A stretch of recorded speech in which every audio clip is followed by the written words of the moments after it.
Hello. पहा, मी आज गणित विषयासंदर्भात बोलणार आहे. आपल्याला गणित विषय सर्वांनाच आवडत नाही आहे, पण त्याच्याशी दोस्ती जर केली ना तर नक्कीच आवडू शकतो. मग दोस्ती कराल ना सगळेजण.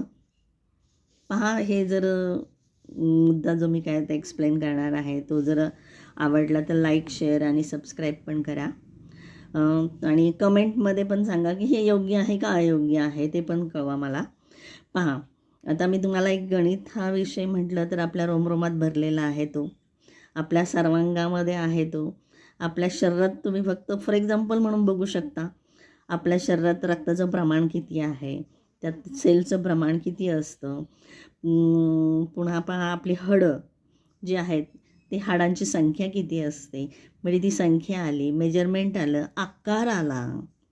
आकार म्हणजे भूमिती, म्हणजे गणितात तो समावेश झालेला आहे. अंकगणित वेगळं, भूमितीय गणित वेगळं झालं, म्हणजे बीजगणित.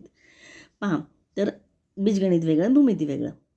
तर पहा, याच्यामध्ये आपल्याला आता ह्या आपण गणित विषय जो शिकतो तर त्याचा व्यवहारात उपयुक्त झाला पाहिजे. आपण बाहेरून कितीतरी KG मागवतो, म्हणजे पहा लिटरमध्ये दूध येतं आपल्याला, किलो म्हणजे वजनावरती आपण हे घेतो, सामान घेतो. म्हणजे आपल्या दैनंदिन जीवनाशी तो इतका निगडीत आहे की त्याला सोडून आपण राहूच शकत नाही, जगूच शकत नाही. तर यातलं पहा, आपल्याला व्यावहारिक जीवनामध्ये पायथागोरस सिद्धांत कसा उपयोगी पडतो पहा. आता यात मी एक उदाहरण म्हणून दिलेले पायथागोरस सिद्धांताचं सूत्र आहे, तुम्हाला माहिती आहे. कर्णाचा वर्ग बरोबर 1 पहिली बाजूचा वर्ग आणि दुसऱ्या बाजूचा वर्ग. अतिशय सोपं आहे ते. आता यामध्ये पहा, मी एक ABC ही हा त्रिकोण काढलेला आहे. A पासून तर C पर्यंतचं अंतर हे 6 सेमी पहा इथपर्यंत आलेलं आहे. पण आता फॉर एक्झाम्पल आपल्याला कोणीतरी, आपली समजा जागा आहे ती तिरकी जागा आहे आणि आपल्याला कोणीतरी फसवण्याचा प्रयत्न जर केला तर बघा कसं फसवलं जातं. पहा, इथे B पासूनचं E पर्यंतचं अंतर, D पर्यंतचं अंतर हे 6 सेमी आहे.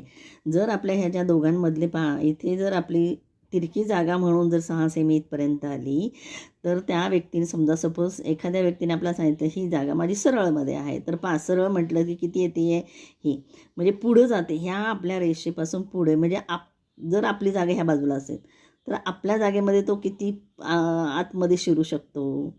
म्हणजे की आपल्या ह्या जागेवरती तो आपली मालकी हक्क दाखवू शकतो की नाही. म्हणजे उदाहरण हे आपल्या जीवनाशी कसं निगडीत आहे ते समजून घेतलं पाहिजे आणि त्या पद्धतीने आपण वागलं पाहिजे, कारण गणिताचा संबंध आपल्या जीवनाशी आहे.